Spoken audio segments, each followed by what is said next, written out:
All right, this playoff wild card round. Been looking forward to this. My goodness, especially when your team is in the playoffs. But we're gonna go ahead and start off with the first game, the 4:30 game Saturday evening. That is the Seattle Seahawks at the San Francisco 49ers. This is going to be their third matchup this season, considering the fact that they play in the same division. For the 49ers definitely got the best of the Seahawks in the first two matchups. If we're being honest with each other, I'm not really a fan of the Seattle Seahawks defense. Offensively, not very much they could possibly do. I'm just looking at I'm satisfied with the play of Geno Smith for sure. But to be able to compete against the San Francisco 49ers, I just feel like the Seattle Seahawks' weaknesses on the offense is the offensive line, their inability to protect the quarterback with Geno. And with Nick Bosa possibly being the defensive player of the year, along with the other guys in the front seven, it doesn't look too promising. Now, what's the spread? The spread is 9.5. I'm thinking I'm going to go ahead and go with the Niners, and I think the Seattle Seahawks are going to be able to cover. It's the playoffs. It's a different animal. Coaches coach up for the playoffs. Again, I'm not really sold on Purdy yet. The Seattle Seahawks have an opportunity to be able to hang around in this game. I'm definitely going to go ahead and roll with the San Francisco 49ers, but they're not going to cover that spread, honestly. Next, we have the Los Angeles Chargers at the Jacksonville Jaguars. I feel like this is probably the most exciting game of the weekend, outside of the Dolphins game. The most exciting game of the weekend because they're so almost even in a sense, right? So you have the Chargers, their inability to be able to run the football, and I feel like that kind of plays into the hands of the Jacksonville Jaguars, considering the fact they're 10th. And it plays in the hands of the Jacksonville Jaguars because they have the secondary to be able to compete with that.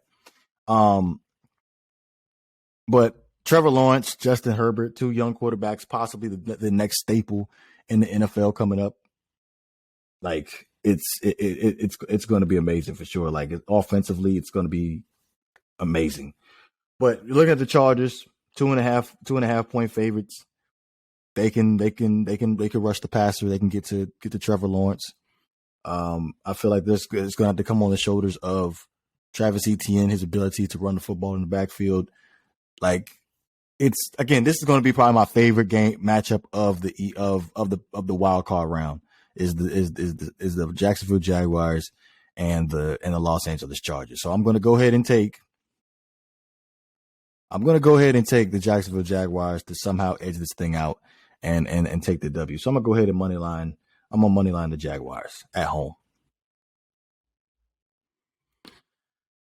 Sunday, the 1:00 game, the Miami Dolphins at the Buffalo Bills.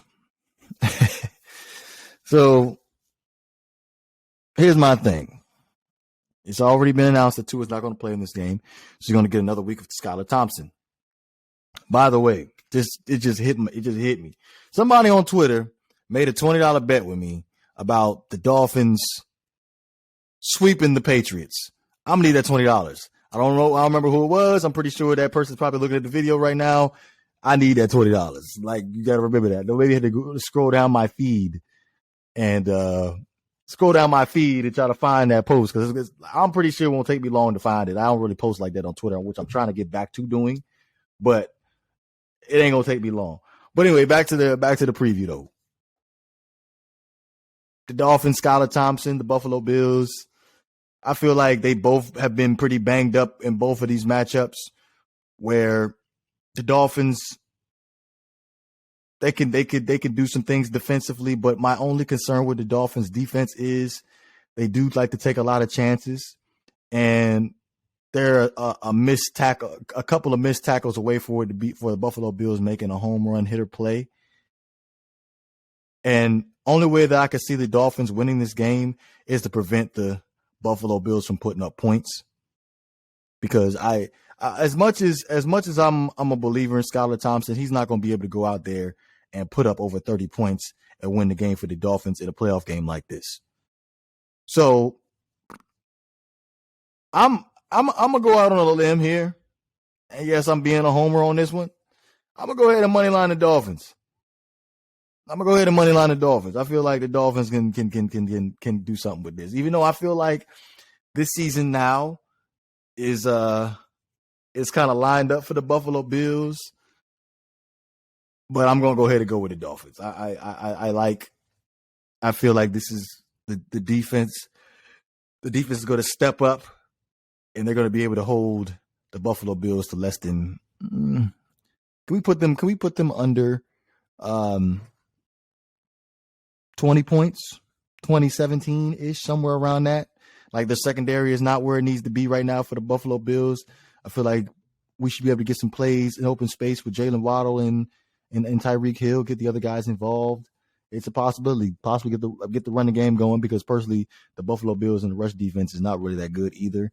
So like let's not shy away from the running game. So, but again, you look at Josh Allen on the opposite side, his ability to be able to make plays. It's gonna be a tough pill. So again, I'm gonna go ahead and moneyline the Dolphins. Let's moneyline the Dolphins. Like plus 600. Like, come on now, I can't help myself. I feel like that's gonna be the upset special of the week right there. All right, so co-worker at work, New York Giants fan, he believes in the Giants this week. They're going up to the Minnesota Vikings. Kirk Cousins, Daniel Jones. I can't stand when people have negative things to say about Kirk Cousins, because he's one of my favorite quarterbacks. People don't like the fact that he will believe that he doesn't have the it factor. Personally, there have been some times where he put his team in situations where he could have won the game and may end up throwing an interception, or played in a nationally televised game and has any shit the bed. Excuse my language, shit the bed. But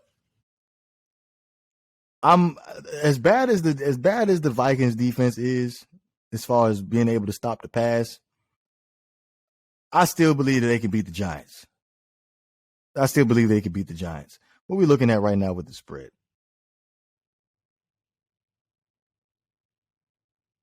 They don't even have the spread up. Why wouldn't we have a spread? Excuse me 1 second while I find the spread. New York Giants. There we go. New York Giants. Here we are. The spread is 3 points. So, damn, they had that closer than I thought it was.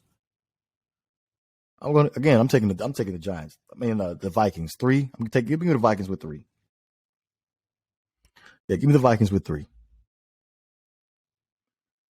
Give me the Vikings with 3. Like, if they're able to, it's gonna be tough. It's gonna be tough, because I'm looking at the Giants. I'm not really a fan of their pass offense. I know they had like what Daniel Jones had over 300 yards the last game versus the Vikings. But I feel like if somehow the Vikings could be able to, that defensive front for the Giants is nothing to play with. If they could somehow keep a balance on the offensive end, being able to run the football, set the play action for Kirk Cousins, and the Vikings not turn the ball over, because I feel like if the Vikings turn the ball over, they're going to be in some trouble, because the defense can't stop anybody. So it's going to be tough. But on the flip side, looking at the Giants, they got to be able to get the running game going with Saquon Barkley. That's a must for them to be able to win this game. I know the Vikings are a terrible pass defense team, but they got to be able to run the football with Saquon Barkley. Even though Daniel Jones is running the ball too well, but definitely got to get that thing done. It was 334. It was 334 that Daniel Jones threw for against the Vikings. So that secondary needs some work for sure. Needs some work. Sunday Night Football, 8:15. When did they ever have games on Monday for the wild card? I never. Was it like that before? I can't remember. But yeah, Sunday Night Football. The Baltimore Ravens at the Cincinnati Bengals. I'm pretty sure the spread is going to be somewhat sideways because of the fact that Lamar Jackson hasn't been confirmed yet, but it's looking like he's not going to play. What are we looking at? So yeah, it's 9.5 right now. We're looking at 9.5 for the Cincinnati Bengals being the favorite. So obviously offensive line issues with the Cincinnati Bengals could cause a problem for them to be able to protect Joe Burrow. Burrow's been in worse situations. I feel like offensively, the Cincinnati Bengals, they have the advantage because they have such good one-on-one wide receivers with Jamar Chase, Tyler Boyd, T. Higgins. They can get some things done. But on the flip side, you look at the Ravens with no Lamar Jackson.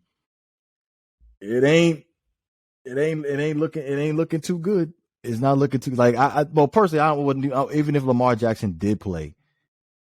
Even if he did play, I wouldn't be sold on him. Well, excuse me. Even if he did play, I wouldn't be sold on the Ravens. Like, I'm not the biggest fan of Anthony Brown. 2 interceptions the last game. I don't see much of a better performance from him coming into this game. It's a playoff game, wild card round. I'm sorry, Ravens are going to take another early exit in the playoffs. It's going to be inevitable at this point. It's going to be inevitable. So I'm going to go ahead and take the Cincinnati Bengals to be able to cover the 9.5. That's how confident I am of the Cincinnati Bengals.